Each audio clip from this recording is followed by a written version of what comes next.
Hello, everyone, and welcome to the HealthyXSundays Podcast, where we bring you the most actionable and critical information in the nutrition and fitness space. Dave from Mind Muscle Pro and I, Kunal Jain, also known as Veg Diet Coach, are your hosts. We are thrilled again to have Mr. Yohan Tengra join us today. And yes, last time we spoke about biomarkers in depth, and today's topic of discussion is diet. What is the truth about diet? So we are going to discuss cholesterol. We are going to discuss a lot of stuff. And with that, thanks again, Johan, for giving us your time, and welcome to the Healthy X Sundays podcast. Hey guys, great doing this last time as well. Awesome questions and really insightful conversation. So looking forward to the chat today as well. Great. Dave, you want to go ahead? Yeah, so let's start with the big one, right? As far as like whatever the diet is, the average person is scared about cholesterol. So that's let's. So what's the deal with cholesterol? Dietary cholesterol and cholesterol in your blood. So what's the deal? I feel like I've done a mini PhD on this topic for like the last couple of months, and I've changed my mind a ton on the subject. So Right. I'll summarize because I had to like really get this right because of my course. Like I am teaching, so for this course I wanted like everything to be as close as I could get to the truth about whatever research has been done up to this point. So I genuinely like wanted to go through all of the major studies that we have on the subject, and then like develop a opinion after properly reviewing all of it, not just abstracts and stuff, but like digging deep into the weeds. So I'll just say this, like at the outset, like from a very broad overall perspective, I feel like, so see that this is the thing. What happens in research takes a couple of years to translate into mainstream medical practice, because clinical guidelines and stuff that come from bodies, they aren't only made based on like one, two trials. Even if there are some initial like studies which have just been done and they have some promising results, even if it's an interventional study or something, it doesn't automatically translate into clinical guidelines. Clinical bodies will typically wait for like a lot of evidence to build up on a certain subject, and only when that is done, then they will review the entire literature, and then things get translated into clinical kind of guidelines from different bodies, depending on the kind of organ of interest or the disease of interest we're talking about. So like American Diabetes Association will give guidelines on kind of diabetes diagnostics and treatments and things. Same thing for the American Heart Association. So there is a huge lag time. Like even with, for example, with the diagnostics thing we spoke about, for years, cardiologists have just used LDL cholesterol, to gauge like the lipid burden. But I mean, we have individual studies showing that ApoB is like a better metric than LDL, going back to like 5, 10 years even. But the clinical guidelines which recommend using ApoB as primary kind of first thing have just started to come in the last year or two. So I feel just the nature of science and like how research is done and how it comes into your doctor's clinic, it's a long process, and I mean, it's not like there's no merit to that. The reason why there can be some advantage to waiting is because you can have one study showing like really good results, but then you'll have like other studies being replicated which don't really support that. So instead of jumping the gun and then clinical advice just being given based on early research, at least for large scale like recommendations for public health, they typically have a cautious approach. They'll wait for the thing to build. So I mean, because of this, a lot of the criticisms against just like cholesterol in general, some of them are justified, and I understand why people have them. Because if you just go to your cardiologist, they will single-handedly just hyper focus on cholesterol in general, and then they give the impression as if like that's the only factor that's influencing heart disease risk development.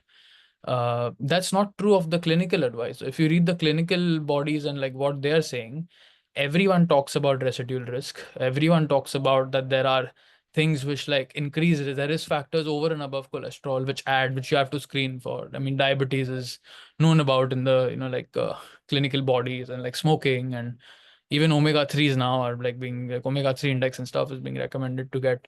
screened in the clinical advice. So uh, just that is the difference I would like to draw with respect to the clinical, like what's happening with the PhDs and the people who conduct studies, and then what happens with your cardiologist. So that there's definitely like room for criticizing the way in which things are done conventionally. I'm not even saying this for all cardiologists. Like there are smart cardiologists who will screen for other things also, like blood pressure and diabetes, like insulin resistance and things like that, and even try to get people to get healthy in those areas, certainly. So the deal with cholesterol is that it is not the only factor which drives. And see, cholesterol again is a very broad word. We have to get a bit granular so our understanding is accurate. When we say cholesterol, is not really the cholesterol that's the problem. It's the proteins which carry the cholesterol, because they are what are driving the process of plaque buildup inside your arteries. So within the proteins, LDL is the one that's, for years, like LDL cholesterol has been consistently seen in study after study, no matter whether you are, like going all the way back into the past and looking at very initial research which started in the 50s with Ansel Keys, where there's a 7 country study, and that gets a lot of flack on social media. But I mean, after really reviewing this very closely, I feel Ansel Keys was way ahead of his time, because back then itself he was able to pick up that there is something with respect to saturated fat affecting like blood lipid concentration, lipoprotein concentration, which is increasing risk of people to develop heart disease. And it wasn't just based on that one study. They even did metabolic watch studies at the time, where they would isolate individual macronutrients with saturated fat, with MUFAs, and then see what the effect is on blood lipids. And consistently we would see, in fact, to Ansel Keys' credit, even that time it was known that dietary cholesterol doesn't have so much of an effect on blood lipids as much as saturated fat does. Like if you go back into the research, and if you actually read Keys' work rather than listening to like people talk about, there's a lot of mischaracterization and misrepresentation about Keys' research. Keys wasn't just he wasn't just like a smart guy with respect to lipids. He even did a lot of experiments with fasting physiology and things, and really helped the science on, like, to advance in that respect also. So it started with that person, and the narrative online in low carb circles and things is that that science was basically influenced by the sugar industry. But if you even look at the 7 country study itself, they did adjust for sugar intake. It's not like they weren't like accounting for that, and they just totally missed it. It was accounted for in the studies. It was adjusted for. It was an observational study. So again, as I said last time, scientists don't just take crude associations. They will apply adjustments to rule out the effect of certain other variables which could be influencing the result as much as possible, as much as is known about that time reasonably by the researchers who are researching. And even after adjusting for sugar, there was like a consistent association that you would see with the higher saturated fat intake and more cholesterol. But I mean, like people talk about that as if that is what the current, advice on being mindful about your LDL and stuff is based on. It's clearly not that. That's what started the research off. Ever since then, we've had like hundreds of prospective cohort studies showing that there is a clear link between LDL, even after you like adjust for different things. There's Mendelian randomization genetic studies showing us that depending on, someone's genetic level of cholesterol from birth, there are outcomes. And there's randomized controlled trials which have come out in the last couple of decades. There's food studies, there's studies on supplements. I mean, it's easy to dismiss something when you just look at like one study or something like that. But when you have multiple studies from each of the different bags of evidence that we're talking about, it lines up consistently with the ancestral evidence of healthier populations having lower LDL.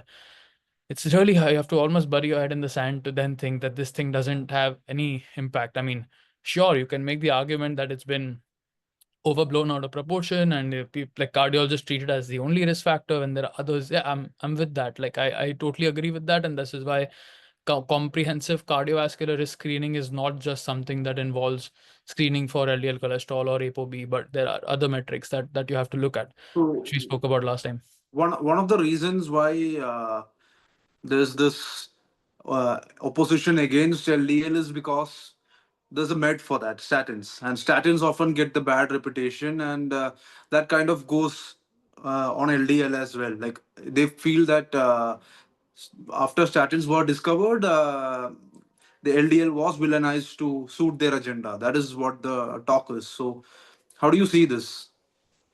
The other side, for conflicts of interest, there are multiple ways to look at it. There's, of course, one oversimplified narrative that as long as there's a financial incentive, then if someone with an incentive is, putting some money into a trial, then automatically the results are invalid.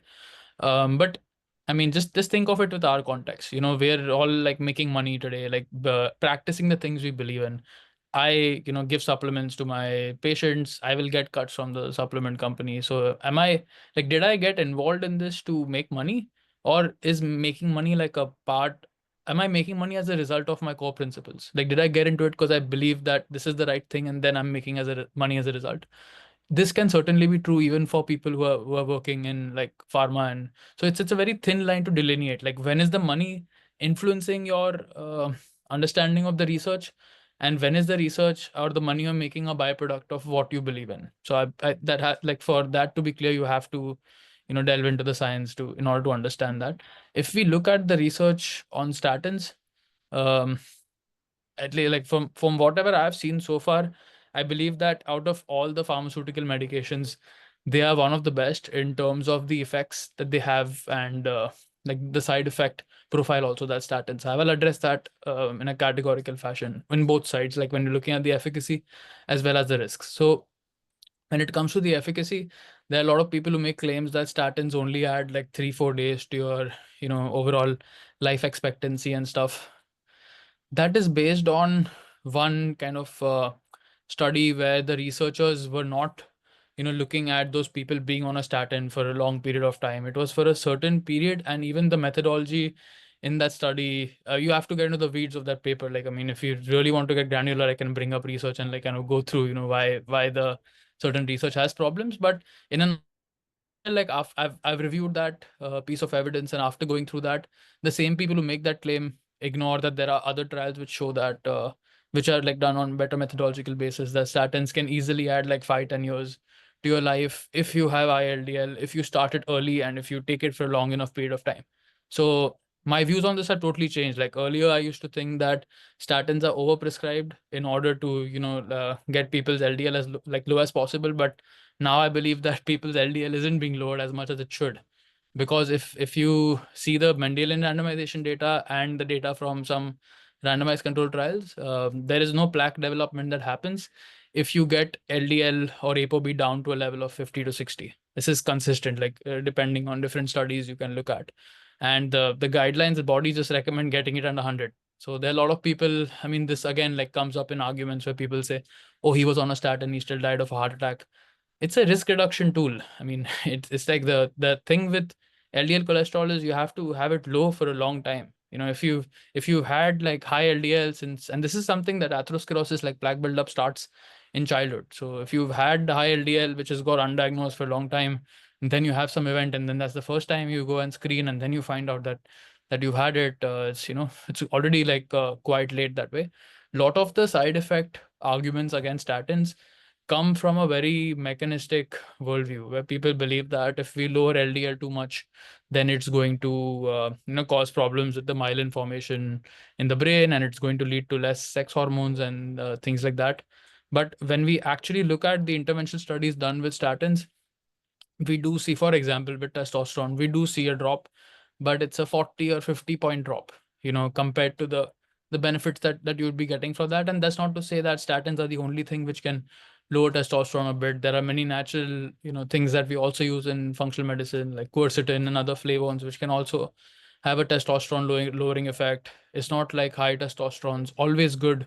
As I said, there's, it's a U-shaped curve. If you go above a certain kind of range, there is a risk increase that we start to see with the different outcomes as well. So overall, like, if you look at the evidence in totality, it's very important to understand that it is a big risk factor. Like, it is certainly not the only one, but when you compare it to other risk factors, so this has also been done. This is when my eyes opened even more on the subject, because people will often say that as long as you don't have inflammation, as long as you're insulin sensitive, they'll give you like 5 different caveats, like ye nahi hai, ye nahi hai, then as long as your HDL is kind of high and your triglycerides are low, all of that.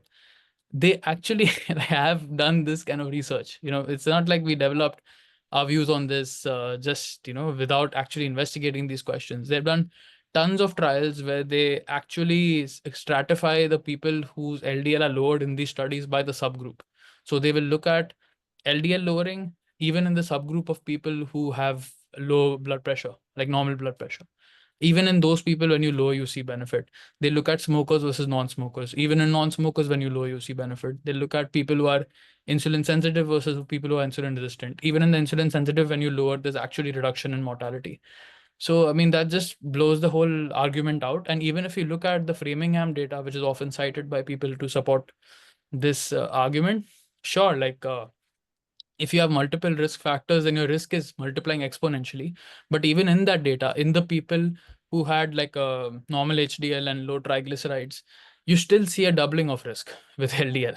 It's a small increase. It looks like that when you compare it to, people who have multiple risk factors, the risk will of course be more. But to argue that you don't have any increase in risk because only your LDL is high, it's similar to smoking and lung cancer. It's not the only risk factor that's increasing it, but we know for sure it's one thing that's increasing it. And then if you add multiple risk factors on top of that, it's going to exponentially multiply your risk. So no one argues that smoking is not a risk factor for lung cancer because there are smokers who never got lung cancer. Everyone who smokes is not going to get lung cancer. It's a complex chronic disease.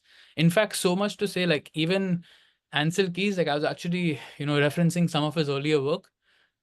His criticisms to like people who are making allegations about him, leaving sugar aside. So even in his own words, he said that heart disease is a like complex chronic multifactorial thing, and to argue that it's only the LDL is baseless. Like there are other things which these are his own words. You can go and actually read his work to understand.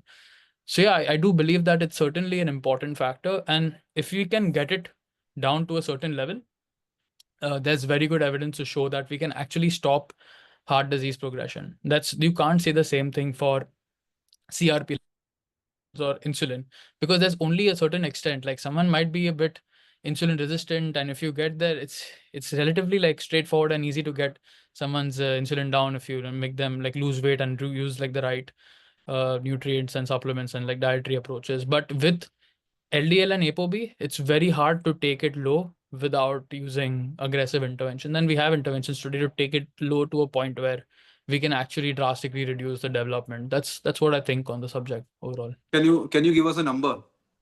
Yeah, it's under 60. I would be confident with that. Okay, irrespective of all other metrics. See, that's what I'm saying. So of course it's an individual to individual thing. So I'm not going to argue that someone with a like LDL ApoB of 100 who's insulin sensitive, who doesn't have chronic inflammation going on, if we just take those two other variables, there are many more, but if you just take those two, and someone who has a LDL of let's say 70, but they also have chronic inflammation, they also have insulin resistance, it's very hard to like draw equal comparisons ki kiska risk zyada hai that way, because now you're playing with multiple variables. You're not just having LDL in the mix, so it's easy to compare someone with high versus someone with low. But then when you add all these other risk factors, it becomes much more complex. So you can't make interpersonal comparisons. So definitely someone who has a higher LDL, like we can say this, like someone who has a higher LDL but who has low CRP and is insulin sensitive, he's at less risk compared to someone with the same level of LDL but who have higher CRP and a higher insulin. That much you can say for sure. But Right. we can also make the argument that the same person who had like same level of LDL but had high CRP and was insulin resistant, if he got those things under control, his risk would drop even more. And the person who had that level of LDL and had low CRP and low insulin, if we took his LDL down, he would further benefit from it that way. So Right.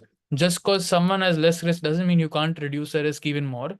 And whether we need to reduce someone's risk that much or not, it depends. So family history, kya hai, like there's many things to think about when we're thinking about aggressive LDL lowering. I certainly don't think that there's a great risk of side effects, like especially the cognitive side effects that a lot of people are scared about. For that, I'm convinced that the research is clearly not there. The research shows the full opposite, because every single cell has like its own cholesterol synthesis pathways going on. The brain has its own pool. Like the brain pool is different from the overall body pool of cholesterol. So I think the side effect conversation is blown out of proportion. Because Right. trials like really rigorously looking at that with respect to even long-term trials with massive like severe LDL reduction, even to like I think there's some recent long-term studies showing even like taking it down to 5 or 10, which is what is being done with these PCSK9 inhibitors. They're like a new kind of drug which has been injection that has been developed in the last couple of years to drastically lower LDL way beyond what statins can do. Even with that, we're seeing this, and those people are not just asking people questions, they're doing extensive battery of cognitive tests to assess what their cognitive status is like. And there's data in the opposite direction. There's data actually supporting LDL lowering to reduce the risk of Alzheimer's and dementia. Because there are, I mean, we see it in the end outcomes also, we see it in the mechanisms also, with respect to keeping the blood vessel health healthy so that the more nutrients and stuff can flow to the brain. And for that you would have to have less plaque buildup in the arteries. So if you want to cherry pick mechanisms, you can make arguments in either direction. That way there's a lot of Right. mechanisms to support as to like why low cholesterol is better for the brain, and there's good data even in terms of outcomes to support that, which is why we shouldn't be trying to base our arguments on like physiological pathways or mechanisms. You can find one to support pretty much anything you want to believe in nutrition, which is why we see that there's so many different opinions, because physiology is very complex. You can look at a pathway, even like we touched on seed oils the last time, but this is how most people started believing that omega-6 is bad, because it's all based on the pathway itself and what the omega-6 people think the omega-6 would do based on some assumptions about the inflammatory compounds it would create, but the actual evidence shows us something totally different. Yeah. Right. Right. So I think the next question would be regarding seed oils, or I would like to say refined oils, not the cold pressed ones. So what's your thoughts about refined oils? Are they good or bad? Because we as a population, Indians have been using. For instance, here in Bengal, there's a lot of mustard oil being used. Sesame oil is common. These are cold pressed. So what are your thoughts on this? What if I told you refined oils are better than cold pressed oils? Sure. This is something I've come to understand fairly recently. So actually, in my course, people will come up with different things, and then I actually go and probe a certain thing even further, and then I'll end up finding something that I hadn't previously discovered. So my stance on seed oil has changed consecutively, like over the months. I've kind of gone from I started to first become open to the idea that they can be good. First of all, for a long time, just for context, I used to believe that saturated fats were really good and seed oils were like the worst thing that you could recommend someone, that they were inflammatory and they caused a whole host of health issues from Alzheimer's to cancer and whatever people want to play, like accredit the modern, kind of increase in diseases that we have. I would blame most of that on seed oils and vaccines and stuff. So like leaving vaccines out about seed oils. First, I started to open my mind to this after seeing multiple randomized control trials, which showed consistently no matter what oil you're using, whether you're using flaxseed oil, whether you're using even extremely high omega-6 oil like sunflower, safflower, corn, cottonseed, soybean oil, regardless of the linoleic acid concentration that the seed oil would have, we don't see any increase in inflammatory cytokines, like none. They measured not, they don't just measure CRP in these studies, they measure a wide variety of interleukins, they will measure many other inflammatory compounds, and consistently we see that there was no evidence. So I started thinking, okay, maybe they don't cause it in the short term, but if you keep having seed oils for a couple of years, and then the main thing that even when I was reviewing or like starting, firstly, it's a big challenge to when you're stuck in a ideological space to listen to people who are critical of what you believe. So just to get past that, I feel interpersonally it's a big achievement even for other people who believe things, even to open yourself to starting to listen to other influencers who have contrary claims with a genuine open mind, is a big achievement. Most people can't even do that. Most people just like they start to believe something and then they stick with it for a long time until they have some personal health challenges which makes them reconsider things. So people who can do that without having health challenges, it's a big step in the right direction.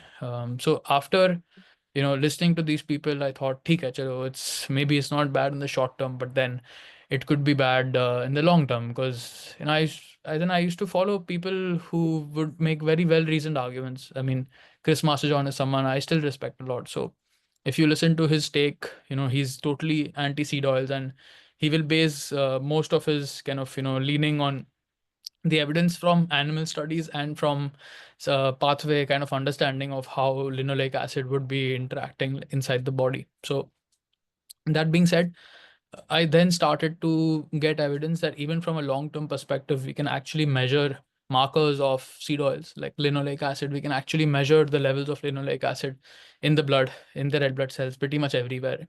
That it's a valid marker. So whenever we come across a marker, there can be other things in the body which can influence the marker other than the thing we're trying to measure. So in this case, someone could make the argument that, okay, linoleic acid is not a good marker for dietary intake of linoleic acid. That's bogus as well. It's one of the best markers that we can have possibly, because it's an essential fatty acid. The body doesn't synthesize it by itself, and we have experimental data showing that the increase in linoleic acid is proportional to how much you increase or decrease it in the diet. Like, it will move depending on, so that piece of evidence is also clear. So whenever you look at this kind of data and you look at multiple prospective cohort studies which are adjusting for different things and then looking at the level of linoleic acid and outcomes, uh, it is really surprising to me at first, like, to even comprehend that this is possible just because of how people perceive seed oils on the internet. But regardless, I mean, like, you look at the study, it doesn't matter which one you look at, there's consistently better health outcomes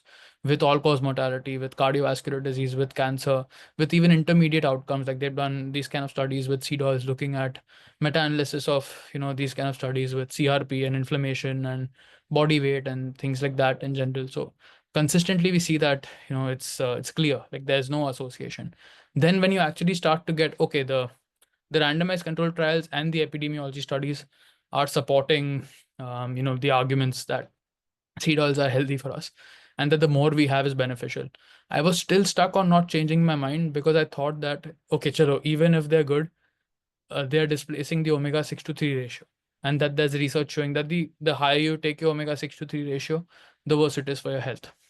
Then I came across papers. I actually started reading the papers on the omega-6 to 3 ratio, because until that point I was just listening to experts or influencers. Then I at one point in my research journey, I was like, fuck this, I can't listen to anyone. I have to understand how to review scientific research. I have to read it myself. Only then now am I making opinions, because I was tired of having to, like, flip my mind by listening to different people making different claims. I took some time to actually develop my proper actual research skills, just being able to read papers and things. Then I dived into the literature to kind of understand how to reconcile all these different opinions and really come to one that's as close to the truth as can possibly be without having the least amount of bias involved.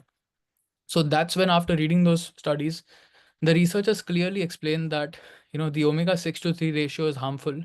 Like, the higher your omega-6 to 3 ratio is, we see it's consistently associated with bad outcomes. But then they actually, so in omega-6, whenever you see a ratio in a study, it's always made of a numerator and a denominator. So just the ratio being off doesn't tell you which one has more effect. So often we assume that if the ratio going high is bad, then the numerator going high is going to be bad, because then that's what's driving the ratio to be high. But that's an assumption. When in a ratio, you can also have the denominator being wrong, or having more of an influence in a positive direction, which is making the ratio look bad, which is what is the case for this. So in very simple layman terms, the higher omega-6, when the researchers looked individually at omega-6 and omega-3, they found both of them were protective. So they looked at the linoleic acid, and they found that the higher that is, the more benefits the people had. And they looked at the omega-3. They're also like, okay, the higher the EPA DHA, the more benefit people have. And then they found the ratio showing risk, because the omega-3s are more protective. Like, they have a stronger protective effect, which is why the higher the ratio, the less of the omega-3 will have. That's what it's basically reflecting. And that's why they were seeing increased risk. So then I was even able to get that out of the picture. Ki chalo, theek hai, like, that's not a problem. Then there were the mechanistic hesitations I had. Okay, there is hexane. People say there's hexane in the seed oils, and then there's trans fat, and then there's, they're easily oxidizable and things like that.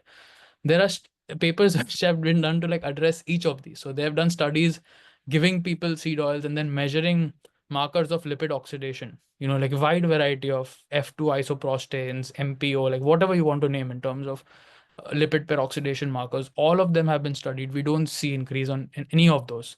You'll see it in individual cell studies. When they're using like linoleic acid isolatedly and they're giving it to cell lines, you will see increase in lipid peroxidation. But when you actually give it to humans and you measure these markers in the blood, you don't see any increase in lipid oxidation. My mind was even more blown after delving into the evidence about refined versus cold pressed, because even after changing my mind on seed oils after all of this evidence I told you about, even then I was like, chalo cold pressed wala he use करते हैं, ideally, because that possibly can't be bad and उसमें थोड़े और nutrients आ जाएंगे वैसे. So that's something to recommend. But even this is something that I recently delved into in the last 2-3 weeks or so. And if you just look at this research, they've actually done research comparing refined oils to cold pressed oils and measuring their smoke point.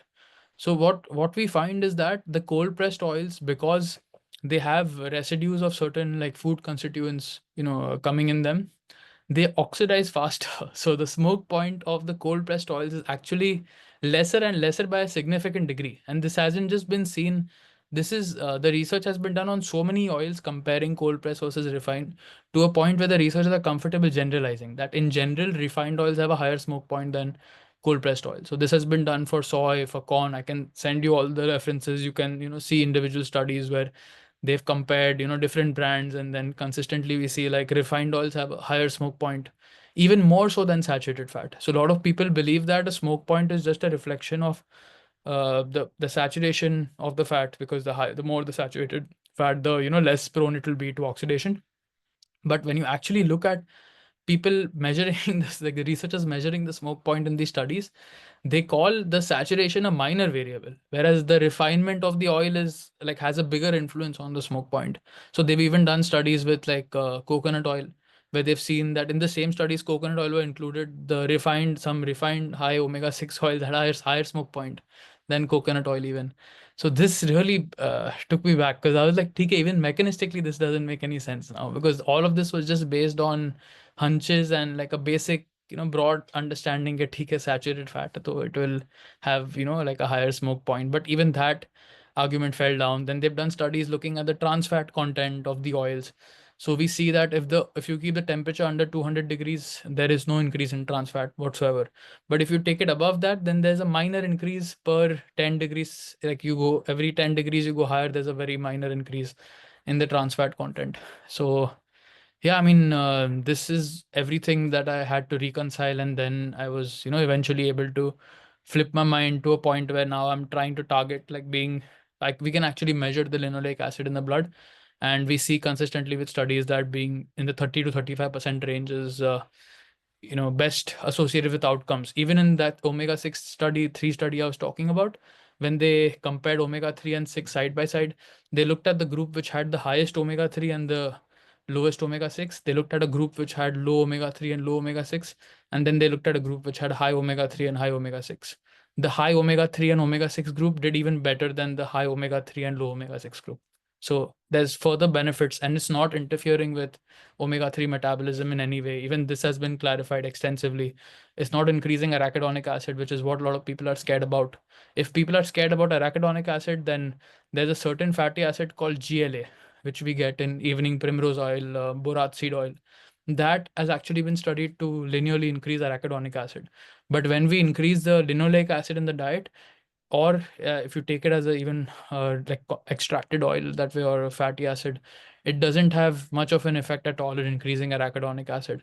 And even arachidonic acid is not bad. So the whole thing is like based on assumption after assumption put on top of each other, that it's going to go and it's going to interfere with the metabolism of the linoleic, like the whole omega-3 pathway, and it's going to screw up the EPA DHA conversion from ALA. These things are just theories. I mean, I actually look at the evidence, it's the full opposite of that. So I fully like flipped my mind on seed oils, and even with the LDL ApoB thing, it makes full sense, because when you actually look at the effect that saturated fat has on LDL versus the effect that PUFAs have, is the exact opposite. Like the saturated fat, the more you increase it, the more linearly you're going to increase after a certain point. So saturated fat is not, again, we shouldn't like demonize any single thing. It's not like you can't have any healthy saturated fat in your diet.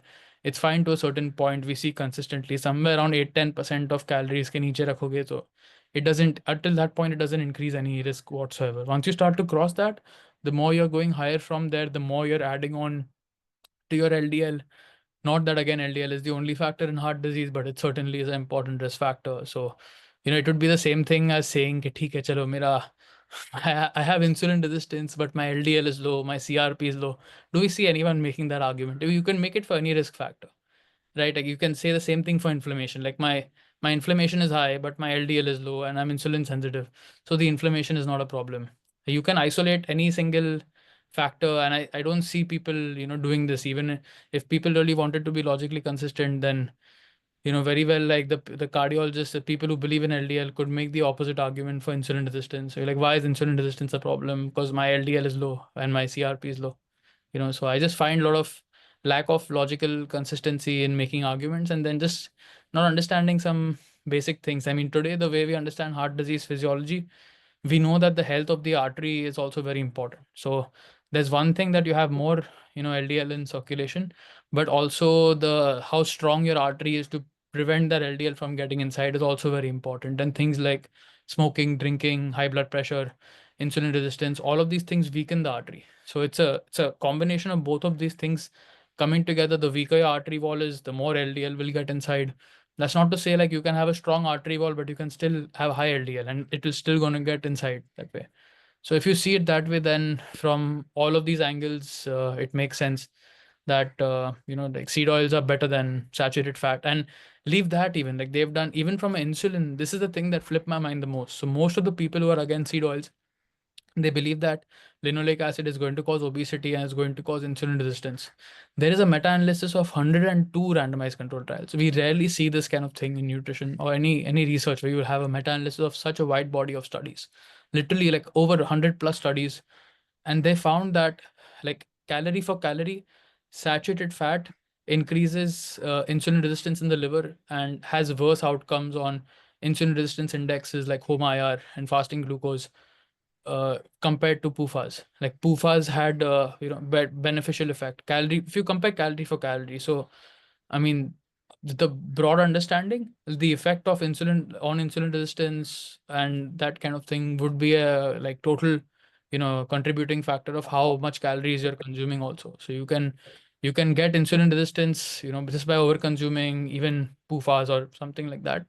But when you look at like individual calorie for calorie effects, PUFAs have a better effect on lowering insulin resistance than even saturated fat does. Like saturated fat increases hepatic insulin resistance and actually worsens glucose control compared to that. That just like blew my mind away. I was like, "Bhai, ye log kya bol rahe hain?" Matlab that the truth is something exactly opposite. And this is not just again 1-2 studies or something. These are large meta-analysis of randomized control trials, not even epidemiology showing that.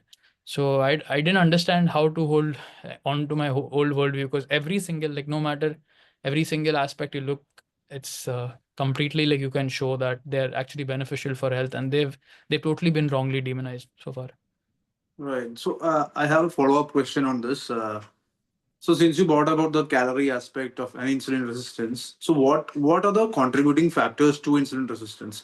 At least the vocal people who are vocal about this think it's just excess carbs, but we as a population, at least Indians, have a lot of carbs, or Asians generally have a lot of carbs from the old day. But insulin resistance is more now, so that clearly doesn't make sense. So what is going on from your understanding? Again, like the thinking on this had developed largely by listening to people in the keto carnivore sphere, because that's what I was inspired by the most for, a couple of years. So I often, would hear these people making arguments around, even promoting low carb diets and stuff, primarily in the context of diabetes prevention or putting diabetes into remission and things like that. And I believed that for the longest time. It just made intuitive sense that diabetes is a problem of excess carbohydrate, and if you cut it down, you're going to reduce insulin resistance. And of course, there are randomized controlled trials to support it. We have RCTs with low carb diet showing that they do help with weight loss and they do help reversing insulin resistance. But it's a very out of context small part of the story. I'll tell you why. So when you're trying to think about insulin resistance, we have to understand the physiology a bit and how it even develops in the first place to understand what are the contributing factors that increase insulin resistance. insulin resistance doesn't happen because you are increasing a certain macronutrient. As I said, even with that, if we were to argue about macronutrients, you can clearly make the case that saturated fat per calorie is worse for insulin resistance than PUFAs. That's very, very clear, and that will be part of my recommendations also. If we were to, if I was to tell people like these are 10 things you can do to reverse insulin resistance, swapping saturated fat for PUFA would be one of them, but it would be one of them compared to everything else. So when we look at how insulin resistance develops, it's a matter of accumulating fat in the wrong place. So there's something called the personal fat threshold, which has been demonstrated in randomized controlled trials. It used to be a theory earlier, which had to be validated and tested, but there's a professor, I think from England, whose name is Roy Taylor. So he conducted these studies. He's like expert in the field. He conducts trials with respect to diabetes research and things, trying different kinds of dietary patterns and stuff. So when you look at his trials, he was clearly able to show that you can put diabetes into remission. This is of course type 2 diabetes, depending on how long someone had diabetes for. So the longer someone had diabetes for, the harder it was to reverse. But when they stratified the groups in the population, you could get them to reverse insulin resistance just by getting them to lose weight. So what they found in the research is that everyone has a certain threshold to which they can accumulate fat in the right place. So there's all fat is not as bad as certain kinds of fat. I'm talking about the fat we accumulate around our bodies. The fat that we accumulate subcutaneously under our skin is much minor. Like it barely has any role on the insulin, like the metabolic syndrome aspect of things, compared to accumulating fat around your pancreas and your liver. That is the most damaging kind of fat that you can have, which we commonly refer to as visceral fat and stuff, which is what DEXAs and things like that try to test for it. So getting the fat down in that place is what helps to reverse insulin resistance. It's not a matter of reducing the carbohydrates or reducing the fat, because we clearly have research comparing Mediterranean diets to low carb diets. I mean, I've seen some research even comparing both of them head to head, where the low carb looks a bit better for a couple of months. But if you look at the long term outcomes in those trials, the Mediterranean diet, like in the long run, past 6 months, had lesser insulin, had better glucose control.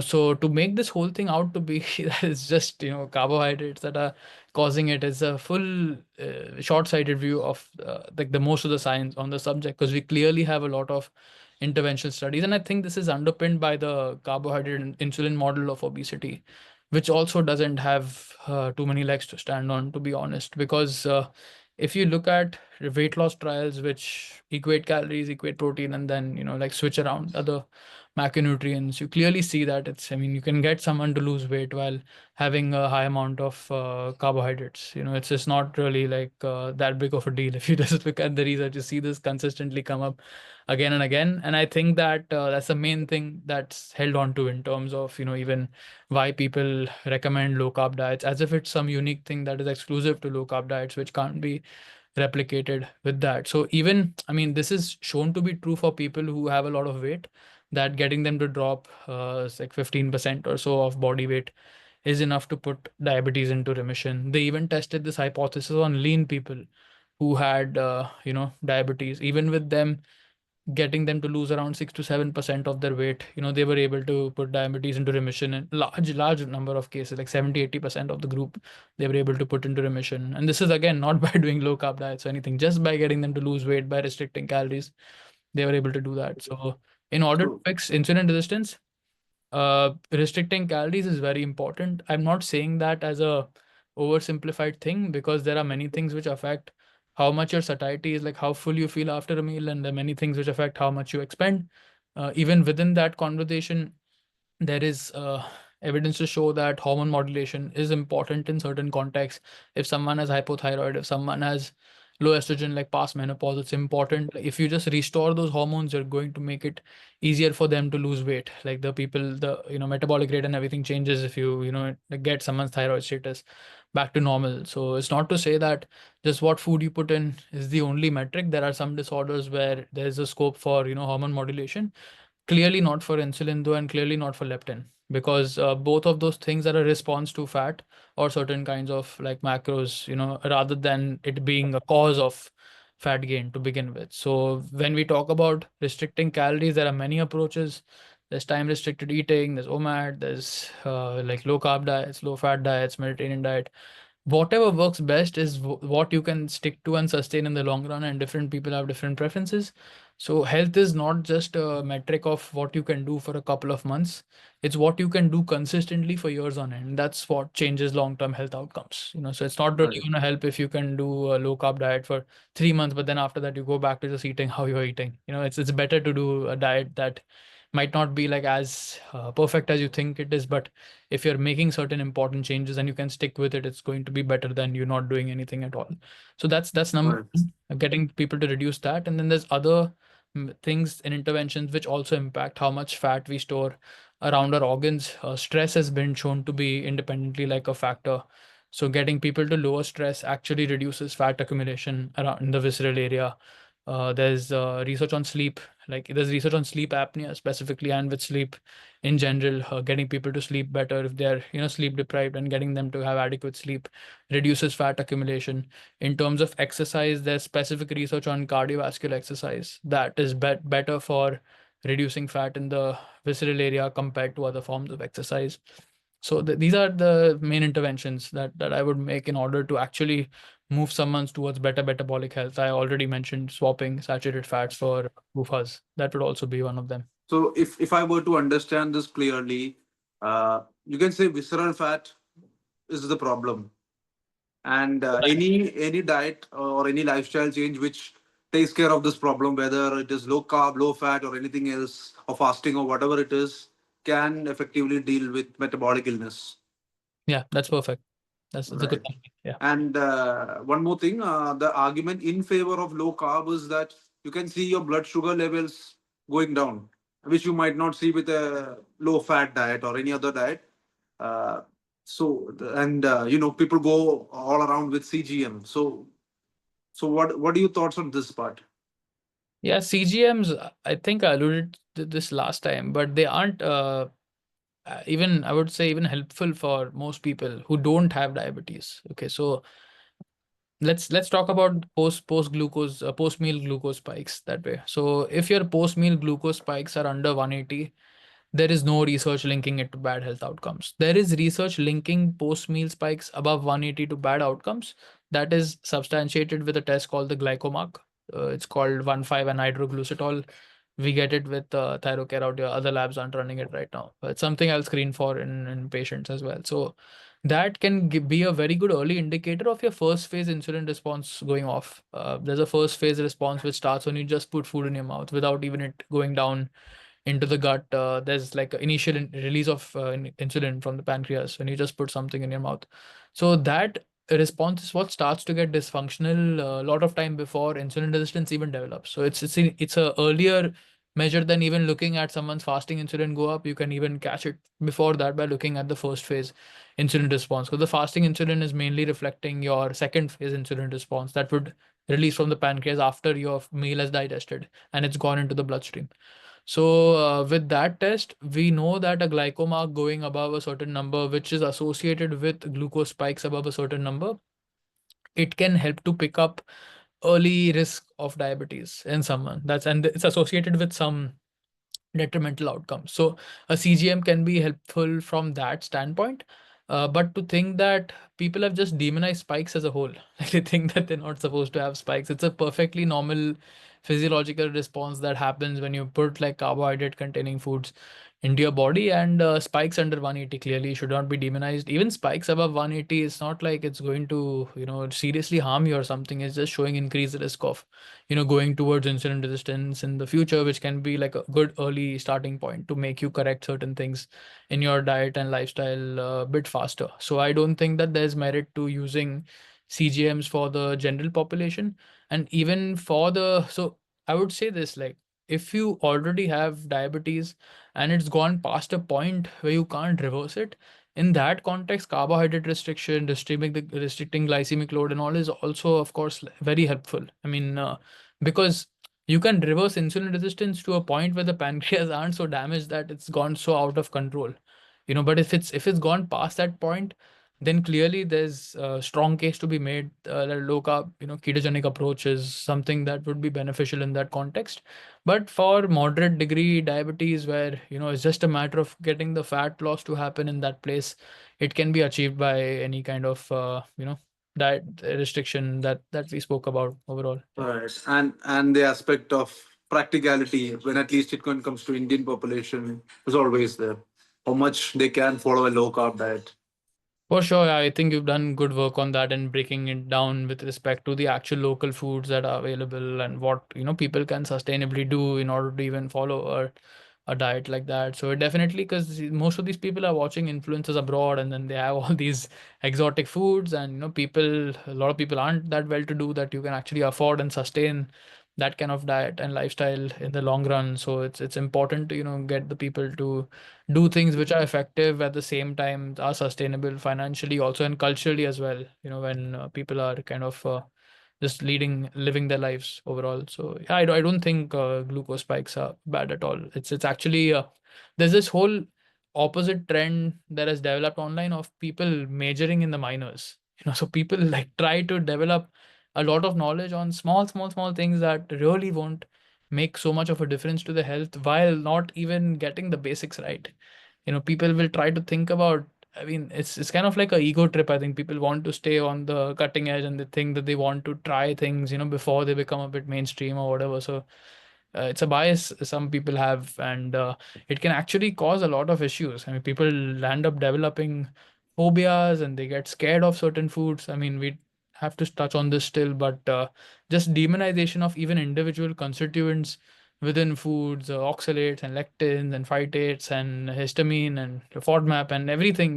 People have kind of got into a space of thinking that we need to, these are all poisons and they affect different people differently and we should get rid of them. Whereas it's really not like that, man. It's just like your physiology is problematic, which is why you're not able to do well with those foods. And it's a matter of getting the underlying, you know, uh, risk factors which actually lead to you reacting to those foods or those foods becoming a problem that need to be fixed. We discussed this in the context of fiber last time, but similar logic applies to pretty much every single thing that's demonized within certain food groups also. So it's just it can land up becoming a problem on the other end, where because you're promoting so much health paranoia around certain tiny things, people really get scared. I've seen this with people a lot. They'll freak out about tiny things which don't make a difference and get obsessive, paranoid, kind of tendencies, which can further affect their health with the kind of stress that would come on with being that afraid of, smaller things. So, not to say that you shouldn't be kind of diligent and passionate about fixing things, but certainly can be taken too far in the other direction, where it actually the net effect is quite harmful to what you're even trying to achieve. You're right, Johan. So there's a whole cottage industry built around this scaremongering, fear mongering that carbs are bad, and vegetarians should just move to eating meat. Otherwise, they're not going to fix their metabolic health. So this trend is very wrong. And you're right that if psychologically, if you're forced to do something like leave a food group, completely eliminate something, that's going to have the similar kind of physiological effects, wrong effects, and stress you out. So that's the kind of trend which is happening.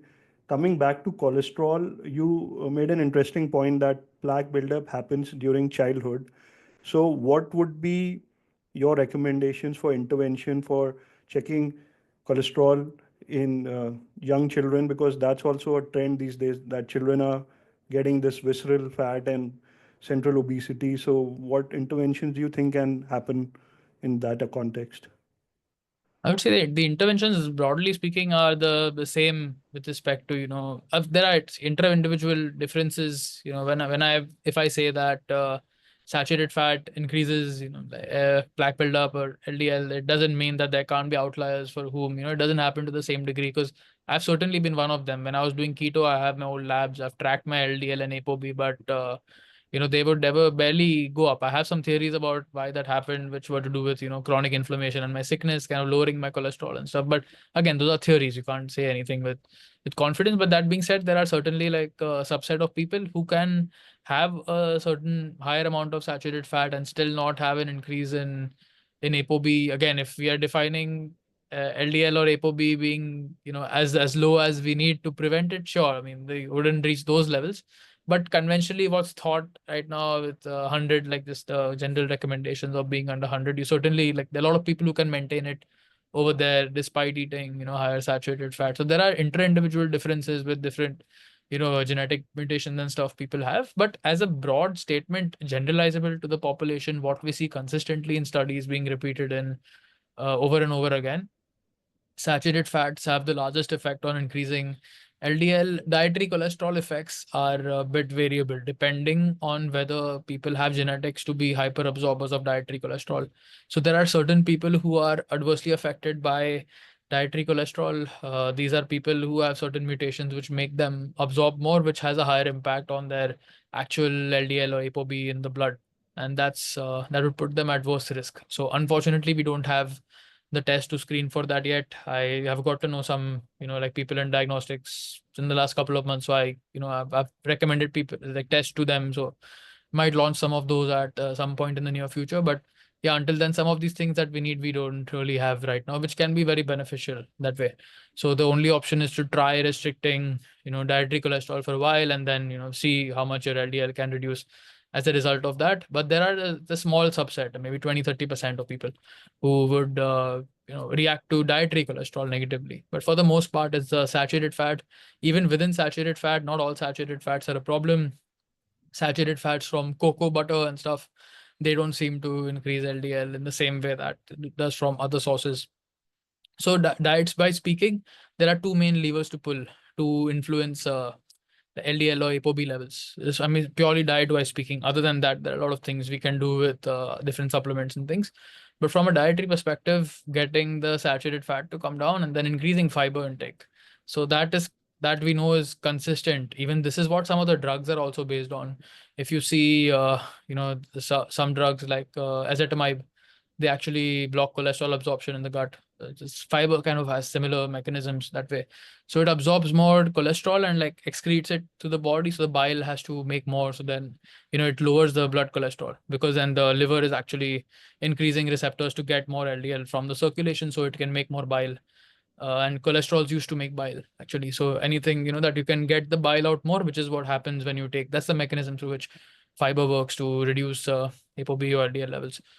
So yeah, I mean, from a dietary perspective, those would be the two main triggers to pull. Also checking if you have like issues with responding to dietary cholesterol. And other than that, there are many supplemental interventions. Red yeast rice is a great, actually, red yeast rice is a good example because it's actually a statin. This whole idea that statins are a synthetic pharmaceutical, it's also quite bogus. It's not really true, because if you can take perfectly natural substances like red yeast rice, which is extracted from certain molds, and they have, a compound that is, what's actually being used in the statins is called monocolin K, which is in Iowa statin. So, we have some natural things also which help us to lower LDL cholesterol quite a bit. Red yeast rice is one example. There are other studies on like artichoke leaf extract and certain kinds of teas and a lot of things that I can spout that can help. But I would say first people should just try to get the diet right. And as I said last time, it's trying to come back to a broad Mediterranean style of eating, because that would naturally restrict your saturated fat. Your diet would be more rich. If someone, even after everything I said, of course, I mean, you should always go check references and like try to develop your own mind after delving into a subject and researching it properly. But if someone's still skeptical of PUFAs, then even at least switching to MUFAs instead of saturated fat is still a better move, because a lot of people they have a lot of bias against like PUFAs and linoleic acid. Even I did. I took a long time to get over it personally, so I wouldn't expect anyone to just change their mind overnight because I said. But even if you have a bias against seed oils and stuff, like at least try moving to MUFA rich sources. So I mean, peanut oil is low in linoleic acid, and even other kind of things might get more expensive. Avocado oil and things can be a bit more expensive.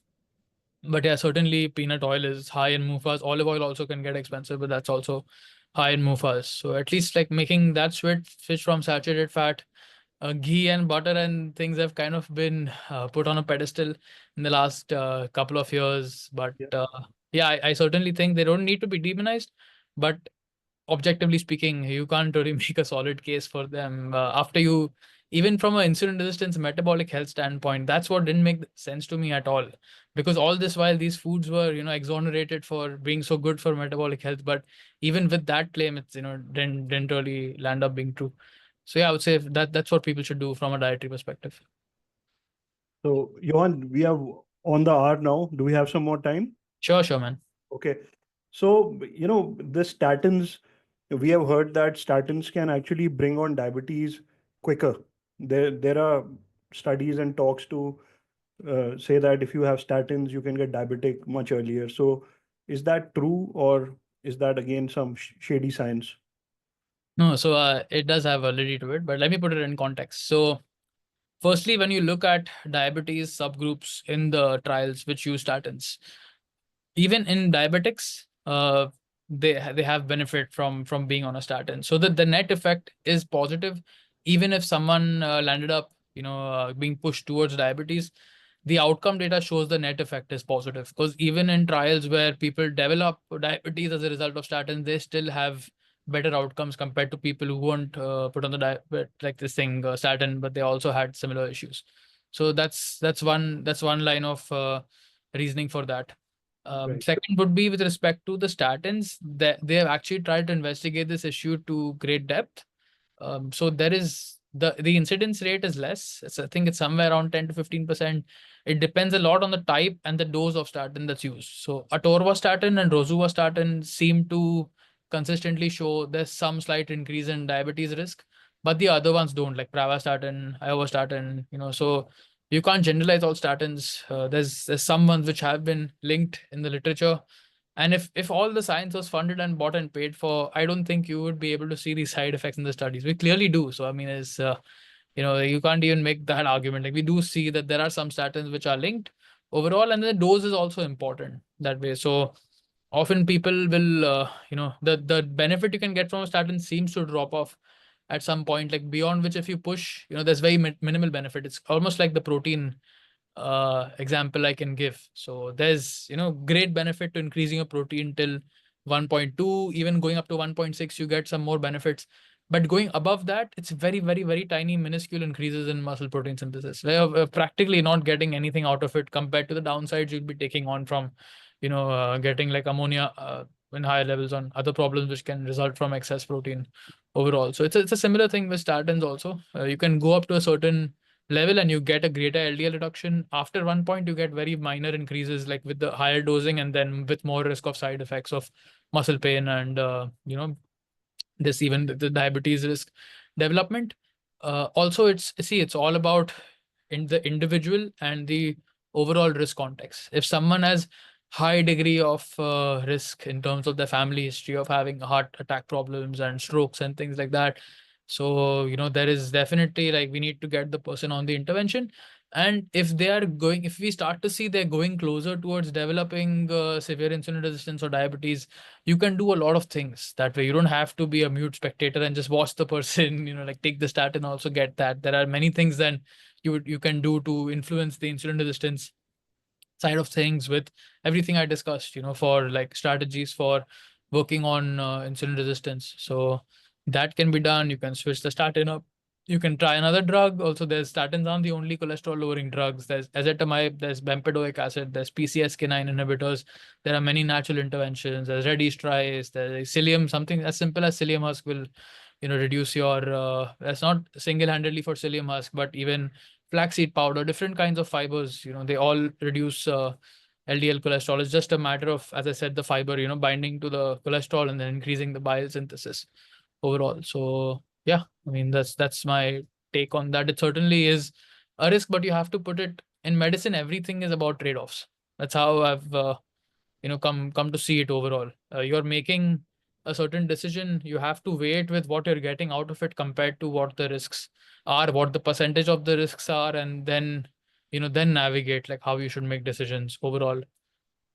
Yeah. Right. So we're getting some audience questions. And before that, we would like to just talk about soy, because again, it's a very hot topic online that soy will raise phytoestrogens and it's very important for vegetarians in terms of getting proteins. So, what are your thoughts on soy and phytoestrogens, etc.? Yeah, it's a good question, man. So I used to also for a long time believe soy is really like bad. It's going to screw up your hormones and make you have man boobs and things like that.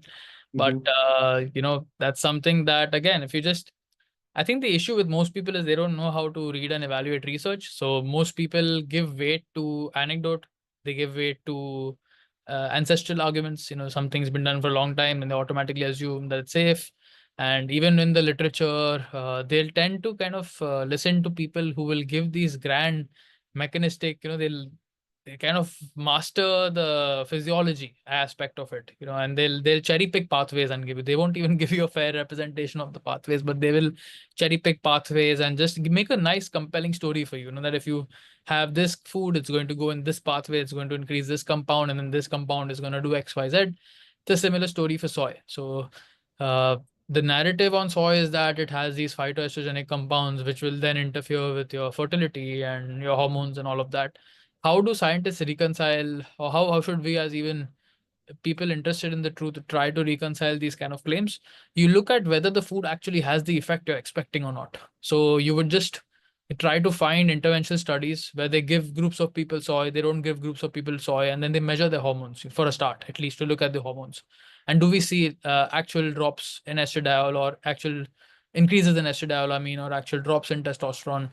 So this has been done endlessly to points where we have meta-analysis of intervention studies, looking at 10, 20 randomized controlled trials and then seeing what the net effect is. And they don't just measure testosterone and estradiol, they measure free testosterone, they measure DHEAS, they measure so many different hormonal, factors that you can look at to develop your mind on whether it's influencing any hormone negatively. As it's very similar to how I said with the seed oils, with inflammation, because I think the scientists kind of know, they keep a pulse on the internet and they see what people are believing. So they try to design the trials also to reasonably dismiss even the most kind of people who are extremely skeptical or paranoid. They'll try to just test as much as possible to show that dekho, it's just really not happening. They'll do multiple studies to show, like, see repeatedly it doesn't happen. It's not just one trial, that we see it. So it's the same thing for this thing soy as well.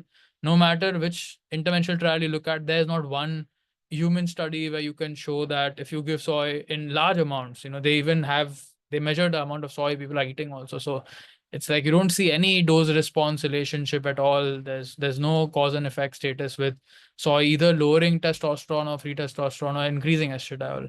Again, there is evidence in rat research, but see, this is a problem with animal research. The physiology is not the same. Most drugs that work for animals don't work for humans. The translation rate is extremely poor of mechanistic, like cell studies, animal studies. The translation rate to human randomized controlled trial results is extremely poor. It's like under 5% even. So most results we see that show us something in a cell study or an animal study, they 90-95% of the time don't land up being confirmed in an intervention study, which is considered to be the gold standard for many reasons, of course. So yeah, you should almost, whenever I see people making claims based on physiology or animal studies, it's almost good for a layperson to throw them out, because it shouldn't be considered to make any changes on a practical human basis. You want a cell, you want the animal they're studying. The physiology is entirely different. The doses used are entirely different. In a cell study, they will even study the compound, but they'll use like 10,000 times more than what you would get exposed to in your diet. So the quantity of the exposure is also very important, which totally gets exaggerated in these kind of models. So yeah, those are all the caveats, and this is why I don't think soy is really a problem, and there are many benefits to soy. So as you said, it's an important source of easy protein, like getting a large amount of protein in a lesser serving for vegans and vegetarians. It's good for lowering LDL cholesterol also. Even long-term health outcomes, and not just looking at intermediate biomarkers, but when you see soy and soy kind of derived food consumption and long-term health outcomes in the epidemiology studies also, we see consistently associated with lower rates of different cancers and heart disease and a lot of different things. So yeah, this is the issue with demonizing food. So I see these patterns consistently. A lot of people will demonize plant foods because of glucose spikes or because of things like this, that way, which is just based on their intuitive understanding of how something's supposed to work. But this is, I mean, if there's one thing I've learned about science, it is that science repeatedly has a tendency of proving your intuition wrong. You might just think something should work in a certain way, but when it's actually rigorously tested, a lot of times it lands up, things don't work that way because you don't have enough knowledge. You made certain assumptions which land up being wrong. We don't understand the pathways as well as some people who talk about them might give you the impression that we understand them. Those are all the limitations of lower levels of research, which is it's not like they're useless. Once you understand something is true in human interventional trials or epidemiology, then you can look at the animal research and cell research and try to understand how is it working. So then you can understand like the pathways through which it's influencing. For example, for LDL, we know that there are interventional studies and actual human outcome data showing that it is important. But the cell studies help us to understand that, okay, the saturated fat is actually increasing like it's reducing the number of LDL receptors on the liver. So there's less LDL being pulled out of circulation, and the PUFAs actually go in and increase the amount of LDL receptors. So they are able to pull more out. So they lower LDL cholesterol in the blood. So that's where the cell research is helpful, is to understand the how. But before you get to the how, you have to establish that something's working. And that's where the human trials are very important.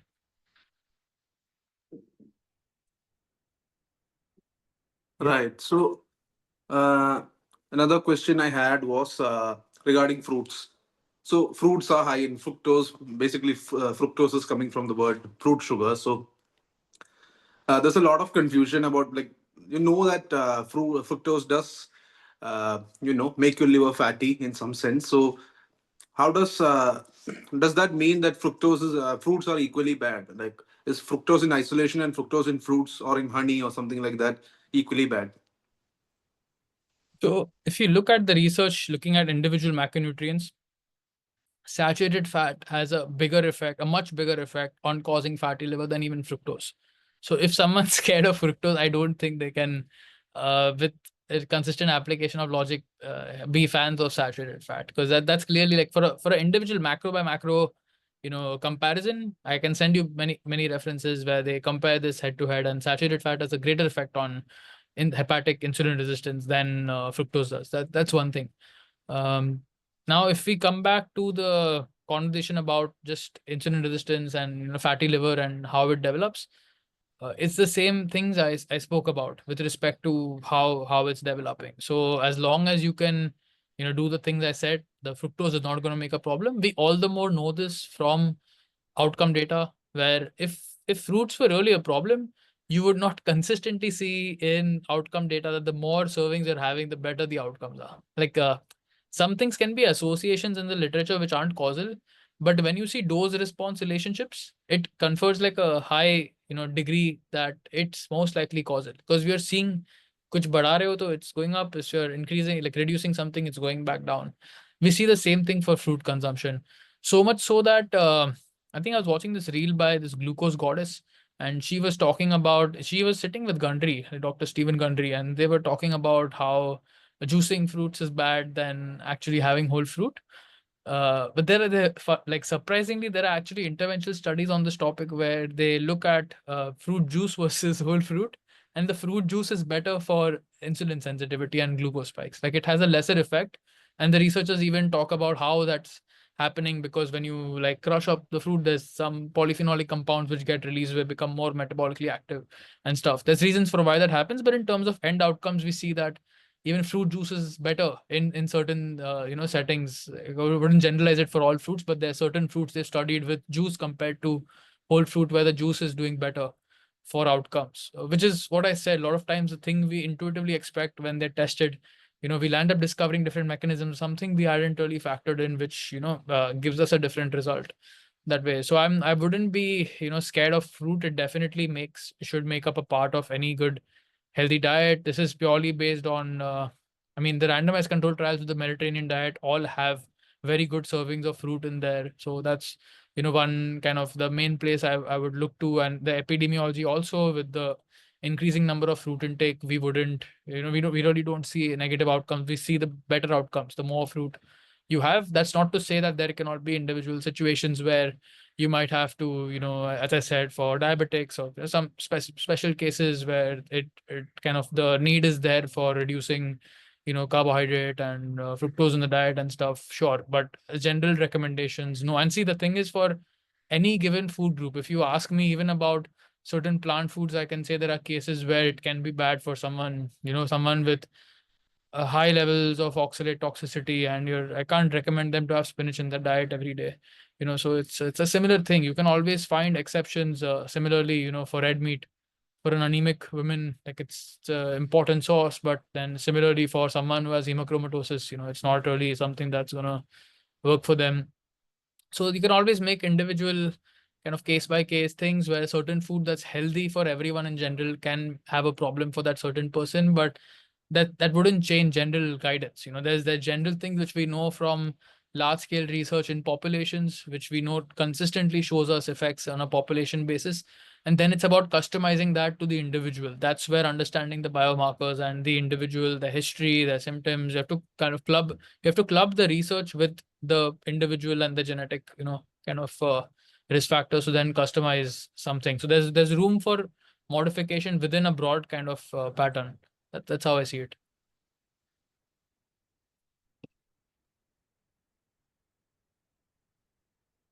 Yeah.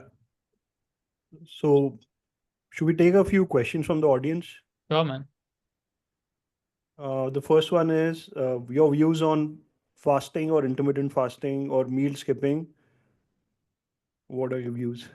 Yeah, so I see it as one tool to be able to get someone to restrict their overall energy intake. But that being said, intermittent fasting, if you're skipping breakfast, I think it kind of increases the risk of you not being able to meet your protein intake for the day. That's the only kind of reservation I have. As long as you can hit your protein intake for the day, I certainly think it's a valuable tool. But that's one kind of risk factor with IF, that because you're missing like one meal, and breakfast can be a source where people get 25-30 grams of protein if they conscious about that and they try to include it in a meal. But yeah, just accounting for that and increasing your protein intake at one of those meals to hit your daily target. It's super important to hit daily protein targets and daily fiber targets. You should try to base your diet on such that you're being able to hit both of those. Everything else is depending on your situation and kind of added on top of that. But those are the two pillars I would try to base any good diet on. So yeah, I mean, I don't have anything personally against IF or low carb, or I've done it for years. There are certain kind of contexts like epilepsy and certain things where they're definitely beneficial, especially with putting someone in ketosis for epilepsy. Like that's how the ketogenic diet even started out to begin with. But then yeah, I mean, you just want to be a bit more mindful about your protein intake for sure when doing IF. All right. The next question is why different labs have different threshold values. For example, for some labs, upper limit of T4 is 14, for 12, 11, it goes on. Very good question. So I think if the viewer watches the last podcast, they'll get a bit more insight into this, but I'll address this question clearly. Firstly, to understand lab reference ranges, you have to understand how they're set. When you go to any lab today, conventional lab, Thyrocare, Metropolis, whatever, and you do your test, the reference range they have there is coming from the manufacturers, who typically set it after they will survey the population and try to see the 95% kind of average, of the population, and the outliers above like below 2.5%, above 97.5, like that's where the range cuts off. So this is why you can have some like labs showing different ranges, because depending on the population they survey, there will be some changes in that, depending on the inclusion criteria of which people they chose to select when trying to set the range. But this is a totally archaic way of coming up with reference ranges. So these reference ranges are based on trying to look at people who overtly are not showing you major symptoms, and then trying to see like, okay, where do these generally healthy people fall in, which I would say is a massive leap of understanding. Because trust me, like I've seen many people in all my work and even all my research, people look fine on the outside, but there's a lot of shit going on inside, which typically you only come to know when you inquire about the history. And then I see a lot of people will say, oh, this person generally healthy. Then when I said to ask about the history, they're like, okay, they've had cancer in the past and they had this and that. So it's you shouldn't assume that people who look healthy on the outside, don't have a problem, heart disease, kidney disease, CKD and stuff. They won't give you any symptoms until it's very late stage stuff. So this is what a lot of the labs are getting their ranges from. There's a better way to do ranges, wherein this is actually one of my main places of expertise. So I've spent endless amount of time and countless years just consistently looking at biomarkers and then trying to find what the optimal ranges are for that. So these are based on long-term prospective cohort studies. Okay, so what they do is they'll take a large group of people, they'll measure the biomarkers of interest the researchers are trying to look at, and then they will follow those people for 5 years, 10 years, 15 years, 20 years, and then see what are the rates of those people dying, what are the rates of cardiovascular disease, what are the rates of Alzheimer's. And then they will separate the groups of people in those studies by where they fall in the range. So let's say we're looking at fasting glucose as an example. So they'll do a large scale study like this, looking at 2 million people, 5 million people. I'm not just making this shit up. There's actually studies like this, which look at that large number of data sets. And then they'll measure everyone's fasting glucose in first time, then in periods also. There's not just like a 1 point thing, but even after a couple of years, and just keep following those people. And they will then segregate those people into different compartments. Like there'll be people who will fall in a glucose range of 70 to 80. So those people will be one group. Then there'll be people who fall between 80 to 90, 90 to 100, 100 to 125, 125 to 150. So they will separate all those people out like that. Similarly on the lower side also, like 50 to 60 and then lower. And then they will see what are the actual outcomes after making adjustments, after adjusting for smoking, drinking, different common factors which affect the results. In these kind of studies, we consistently see that, you can catch early problems. So conventionally, like we are told that a glucose above 100 is when you enter prediabetes and there's some damage. But these studies actually show that even earlier dysfunction can be picked up if you restrict it to 90. Because even going above 90, we start to see increased risk of certain outcomes. So it's a similar thing for every single biomarker. You look at the conventional reference range for GGT, for example. Some labs have it at 55 or so. That's way too high. Even we know that even going up, like once you start to go above 15, there's increased risk of cardiovascular disease. Every 10-point increase in risk of GGT from 15 starts to increase your risk by a certain percent. Same thing for homocysteine. Same thing for ApoB, LDL even. Even that is like too high. Even labs which have cut off at 100, I feel, we're doing a disservice to people who actually have cardiac issues, because you can easily get it down under 60, 70 with minimal risk and, save people's lives that way. So this is the issue with standard lab ranges and then optimal reference ranges. Again, it's not like any single person who comes online and tells you this is the optimal range for XYZ is correct. A lot of people just make shit up also, just on whimsy, logical grounds or assumptions and things like that. So actually looking at studies which are prospective cohort studies as a category, that's where we get the optimal reference ranges. And then I consistently see different studies come to similar numbers. So you never get exact cutoffs. You'll never get all the studies coming up with one cutoff, but you're trying to look at a trend of the studies. And then we're trying to even it's not just going past a certain number, it's understanding how far you are from the center and how it's increasing your risk. So just going out a bit outside the reference range is not as problematic as going really outside. If you just went 5% outside the reference range, is not nearly as problematic as going 50% outside, because your magnitude of deviation is more. So that's how the reference ranges should be set. This is what I teach in my course, and this is what I've been studying for years, is to look at markers in a risk stratified way, not as a red or a green, but as a continuum of problems. This is why the ranges are different. Yeah. So the next one is on graying of hair. So kindly suggest diets and supplements to have healthy black hair. And can you suggest any herbal hair color?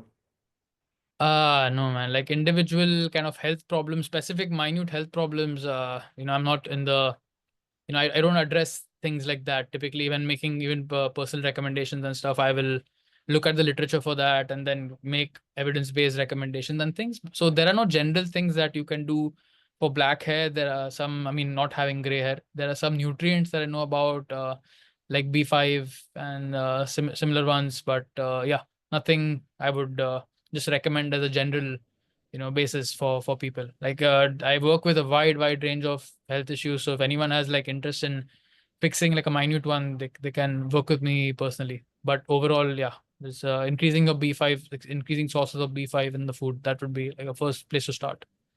Cool. And how to know we have mineral deficiencies, as serum tests do not provide accurate results?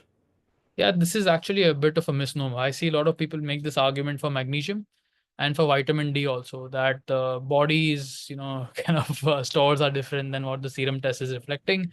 Some people also have the assumption that red blood cell tests are better than serum because they are reflecting 3 months of storage compared to a serum, which is, like changes faster with intake.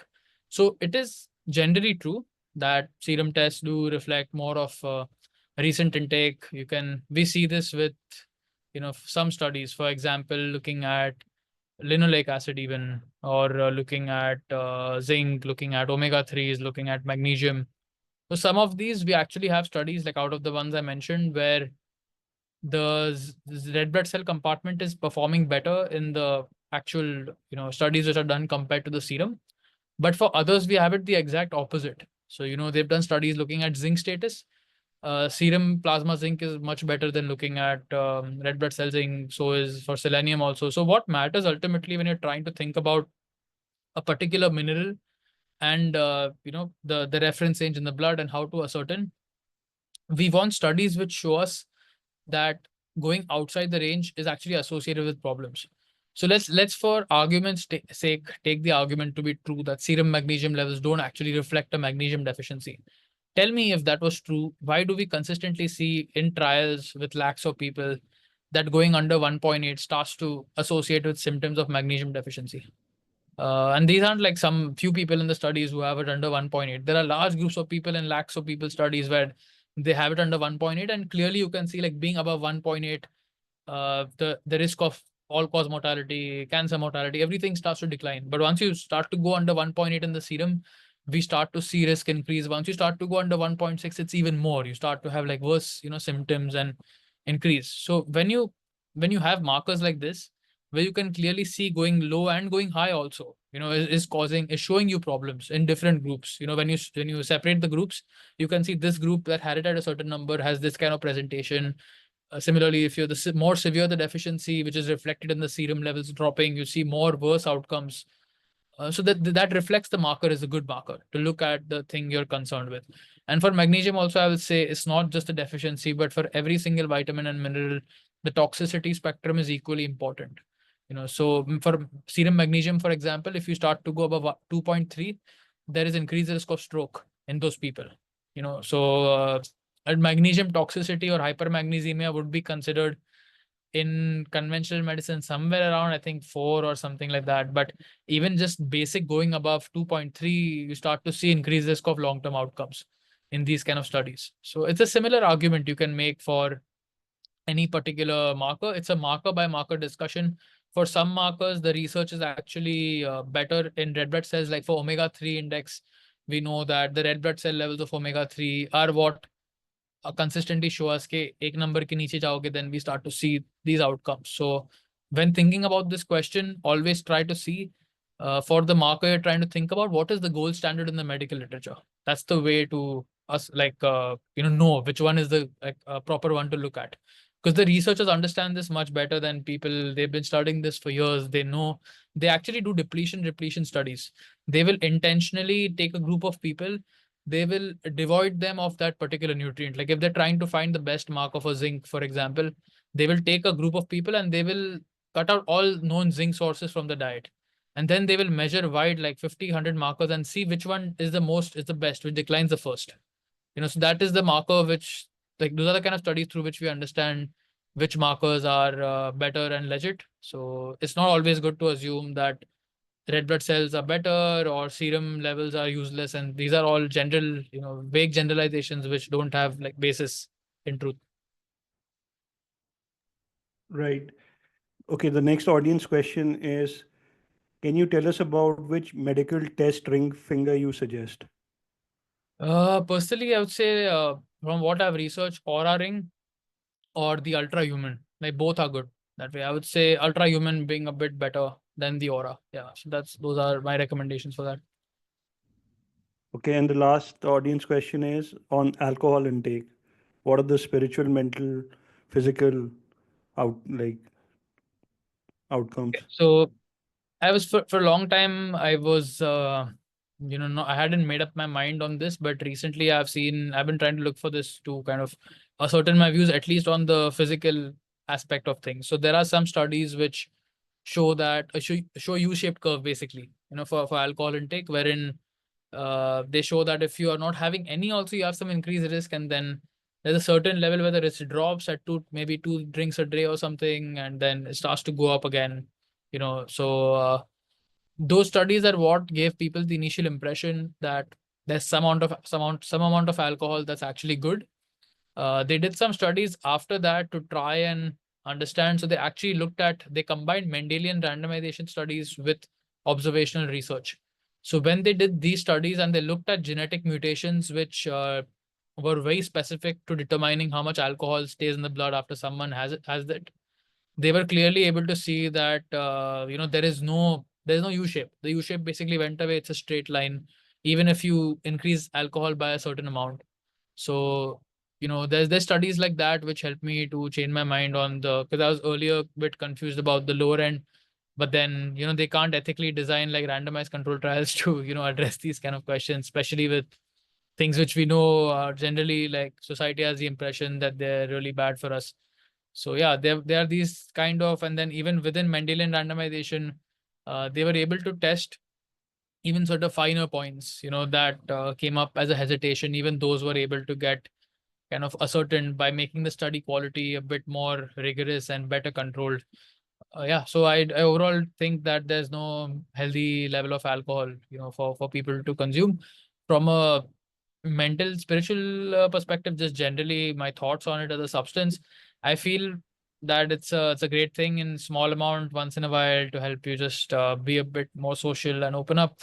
Of course, you don't have to use it as a crutch. You can do that even without needing it. So it's not a need or something, but as a quality of the substance, a small amount once in a while is going to help you a bit better with that aspect.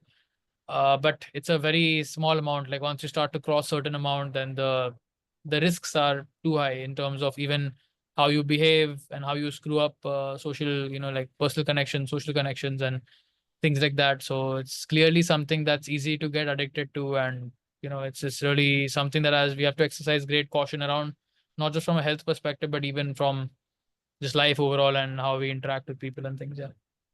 Right. So, yeah. So, since we are on the diet side, there's like one final aspect I want to touch upon. That would be regarding the quality of food, right? Like, we know there's a lot of pesticides and a lot of stuff. Are we totally helpless about that, or is there something we can do, like general audience? Yeah. So, firstly, with respect to this, is not just specific to pesticides. I would think your question would be broader, applicable for just toxins in general that we have Right. to put up with. So, see that there are things that you will land up improving if you just follow good diet advice from reasonable people without even having to think about a certain area. I'll give you an example. So, we have a lot of research on fiber, different kinds of fibers, showing that they are helpful in helping us to excrete different xenobiotics. Xenobiotics is a medical term given for different kinds of contaminants, that we get affected by negatively. So environmental exposures, basically, from different sources. So persistent organic pollutants, different pesticides, heavy metals, all of that. So we see it consistently. If you have a good amount of fiber, it's going to, again, through the bile mechanism mainly, because bile binds to a lot of toxins, and then the bile will keep recirculating if you don't bind to it and make it get out of the body. So just having good amount of fiber, working out, there's studies on exercise showing that there's more heavy metals which land up in your sweat after aerobic exercise. So sweating itself is very helpful. So sauna and like working out and things, all these things also make you excrete more. There are many, many nutrients which are involved in detoxification. From amino acids have a huge role to play. Different amino acids, glycine, methionine, cysteine, a lot of them are involved in detoxification reactions, which are like essential for the body to get a toxin out of the system. So just making sure you're getting adequate protein in the day is very important to get things out. Making sure you're not inflamed. The glutathione is a very important element which helps to, facilitate these reactions. Simple things like having, NRF2 boosting foods. So the cruciferous vegetables help to boost a certain enzyme which drastically upregulate glutathione, which further helps detoxification. There's a lot of things like that within the dietary sphere. Also, there are many compounds and nutrients which help to upregulate these pathways. Losing weight is another step in the positive direction, because weight, like fat, is where a lot of these toxins get stored. So if you can lose it and then support your body in these pathways by just doing basic things, even methylation, making sure you have adequate B vitamin status, that's important for methylation to function, which is also very important for detoxification. So just, I mean, it's just, if you just follow good advice without even thinking about things, you land up automatically having knock-on effects on different systems. But yeah, these are the main things that are involved in detoxification. There are many more fancy things also which have evidence for them, but just by making some of these changes, you can improve the amount that your body is excreting overall. Right. So one of the questions which I often get, and I end up giving vague answers, is what what are some essential supplements? If there is something, like, what are some supplements a general population can take or should take, or you think will be beneficial? Creatine is definitely on top of the list. So all the more because, see, earlier there was just research from, showing that it's beneficial for body composition and strength gains and stuff. But now we even have a lot of research on cognitive performance, on reducing the effects of negative effects of sleep on cognition, sleep deprivation. So they've done studies showing that people who, get less sleep, we know that mental kind of state gets affected the next day. They'll have, weaker concentration, brain fog. Some of those things can be attenuated by supplementing with creatine. We have research on Alzheimer's prevention and things showing that creatine is, beneficial for that. So I think definitely creatine should be something that most people should be taking. Magnesium is super, super important. I mean, just for a lot of different functions in the body, vitamin D. Some of these things come on top of the list, just having adequate B vitamins. Some of these things maybe people don't need to supplement for. So I would just say try to first make sure your diet is great. That's a great insurance policy. And when I say great diet, of course, it's a vast spectrum we're talking about. Even within that, you can choose individual foods which are better for some things. Even for people who mostly don't eat animal food, just including the right kind of animal foods, like this thing, shellfish, certain kinds of shellfish. That way, oysters, mussels, things like crab and shrimp, like they have extremely like different nutrient composition in them, that even someone who's doing broadly plant-based diet, if you just include some of these foods like liver, once in a while, something. So there are vastly different ways in which you can design a healthy diet to even cater to different deficiencies that you have. But the first way to even find out that you have it is to, of course, test. Without testing, there are some basic things that you can take even without testing. Like you can take a dose of around 2000 IU of D3K2 without really testing. It's not gonna, harm you as such. It's a recommendation I'm comfortable making for general people. Magnesium supplementation is important. Creatine, protein is very important. So if you're not able to hit your protein targets, getting a good quality protein supplement is something that can definitely be beneficial. And yeah, I mean, if you open the can of worms of supplements, there's lots of things, man. I personally take like 30 or 40 a day, for different goals. Like some things I really need to prevent symptoms that I have. Some things are to optimize future outcomes more, to prevent certain chronic diseases, or, optimizing biomarkers. So it depends on like how intense you want to go into it. For people who want a good introduction, as I said, I have a master class. This is not the same thing as my course. It costs $1,000, and there I give a basic kind of initiation into FM. The other basic markers to test for, the other basic ranges you should go by, and then the other supplements which I'm comfortable, people take in general. Like potassium is something that most people aren't getting, but it is certainly is extremely important for kidney health, for blood pressure, for a lot of things. So that way there are, I mean, yeah, I can tell you many that that people should be taking ideally, because assuming that people are getting enough is often not what I see in clinical practice. Even some people who come to me who are typically like healthy, they'll have something which are really off. I mean, B12 is very important. Iron deficiencies are critical. Like if you have it, then it's very important to, get your iron levels up.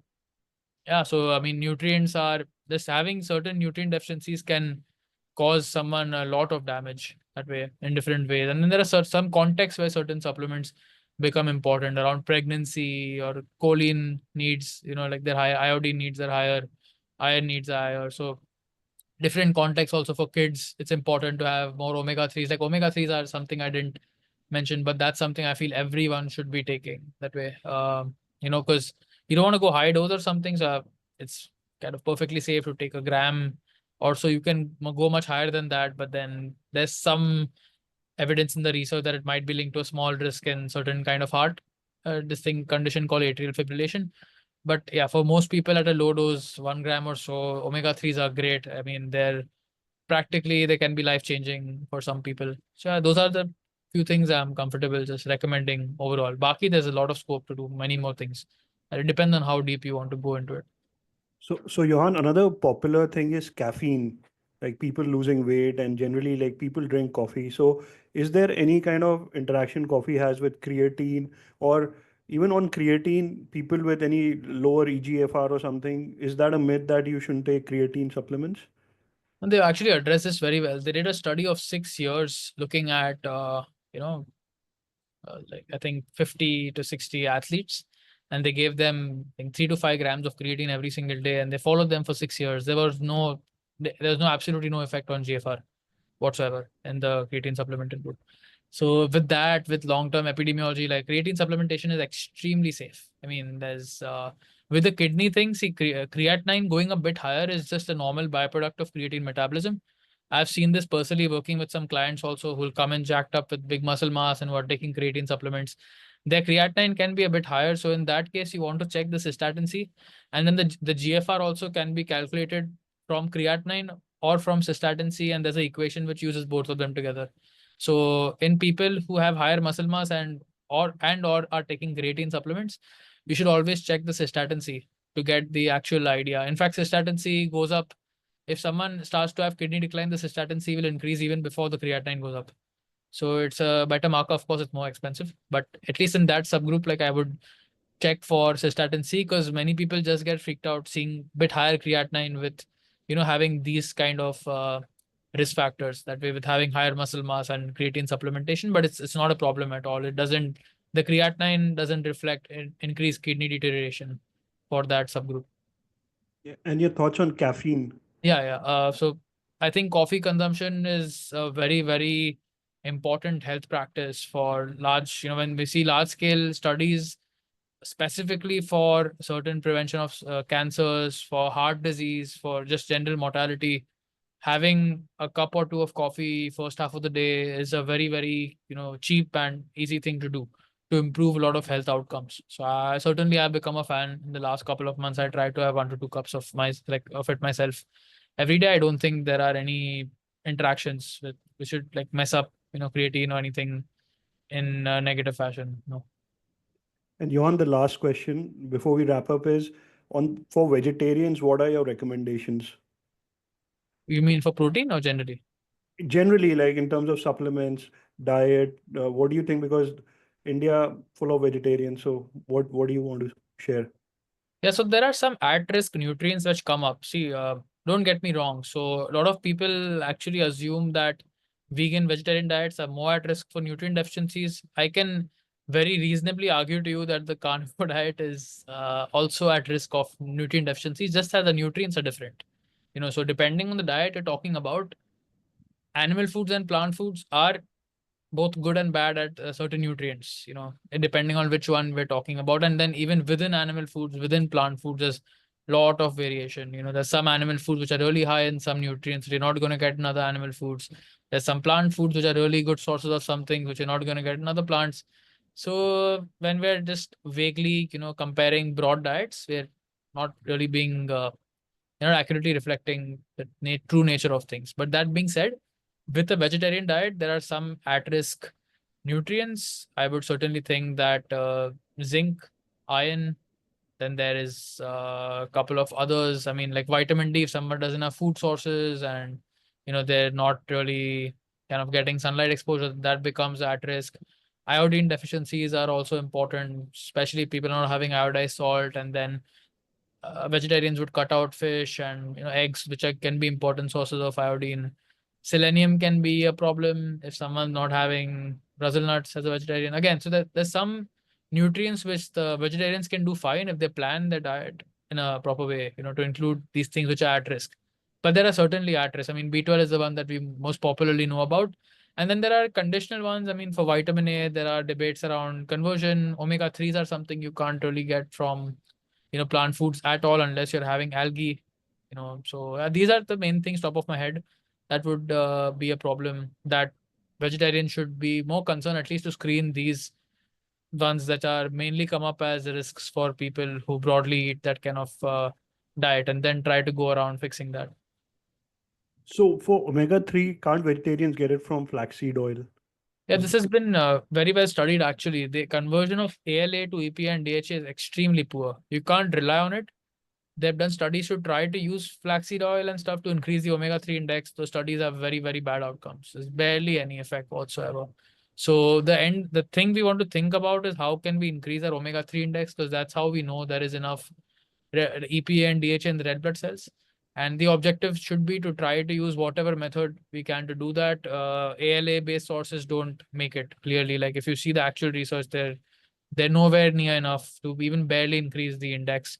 What we can rely upon is algae-based. For vegans, algae-based sources, they're incredibly expensive. And most of the algae omega-3s will only have DHA. They won't have EPA. And EPA is just as not important. Some researchers, depending on who you listen to, they'll argue that either of those are more important than the other, but definitely both of those are really important for different functions. DHA more so for brain health, EPA more so for like cardiac health, inflammatory, functions. So yeah, it's important to increase both of them to target levels, and to get to an index above 8% in the blood. And that can only be done with, incredible amounts of seafood consumption on a daily basis, with like high EPA, DHA containing seafood, or, using, so if someone had an index of 4%, to go to 8%, you need around 2 grams of EPA DHA, not of not of fish oil, but of EPA DHA in a day. So that's very difficult to do. If you do the math on that, it's very, very hard to do, even with someone who's having seafood. So yeah, it's certainly omega-3s are definitely one thing that even if you listen to, well-educated kind of evidence-based vegans online, they will be supplementing with creatine, with B12, with omega-3. So, I mean, yeah, it's just that people have to, there's no perfect diet where you can meet all your nutrients. This whole idea that we can get everything we want from food, living in this day and age. I mean, I would argue even in the past day and age, like it's certainly not easy. You can do it if you're being extremely mindful and you have all of food science figured out to understand where we're getting what quantity of and how much we really need.